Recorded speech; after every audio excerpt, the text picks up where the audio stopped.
আজকালকাল ঢাকা শহরে প্রতারণার অনেক রকমের কৌশল বের হয়ে গেছে।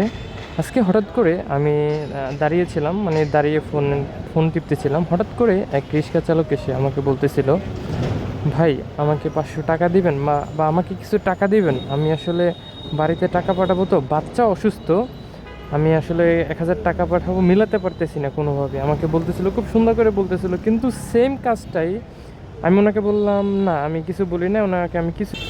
কিছুক্ষণ পরে আমি সামনে গিয়ে আবার দাঁড়ালাম আসলে বিষয়টা বোঝার জন্য, কারণ এরকমের আমার সাথে এর এর আগেও 5 থেকে 6 জন রিক্সা চালক সেম এভাবেই চেয়েছে। আর প্রথম প্রথম তো আমি সবাইকে দিয়ে দিতাম। আর এখন বর্তমানে আমার অবস্থাই খুবই খারাপ। আমি যেহেতু একজন রাইড শেয়ার করি, আমিও দিন আনি দিন খাই। আসলে আমার ইনকাম সোর্সে এরকমই না, মানে আমি একজন মজুর বলতে গেলে আর কি। তারপর আমি সামনে গিয়ে দাঁড়ালাম, ওনাকে বললাম আসলে ওনার কি আসলেই সমস্যা কিনা আমি ওনাকে জিজ্ঞাসা করলাম।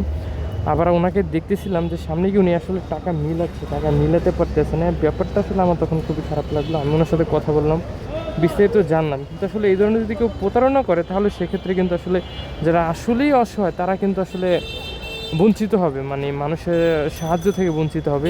এই কাজ থেকে যাতে মানুষ বিরত থাকে, আমি এর জন্য মূলত ভিডিওটা করলাম। আর ওনাকে আমি তারপর আমার ব্যক্তিগতভাবে যতটুকু হেল্প করা যায় বিষয়টা, আমি ততটুকু ওনাকে হেল্প করেছি। সামনে গিয়ে দাঁড়িয়েছি, কথা বলছি ওনার। তারপর আমার মনে হলো উনি আসলেই খুব সমস্যা আছে, ওনার বাচ্চাকে টাকা পাঠাবে, মিলাতে পারতেছিল না। তারপর আমি আসলে আমার যতটুকু সামর্থ্য হয় আমি ততটুকু হেল্প করেছি। আর এই ধরনের যদি কেউ প্রতারণা করে থাকে, তা থেকে অবশ্যই সাবধানে থাকবেন। এখন কিন্তু অনেক প্রতারণা হয়ে থাকে আসলে, মূলত এর জন্য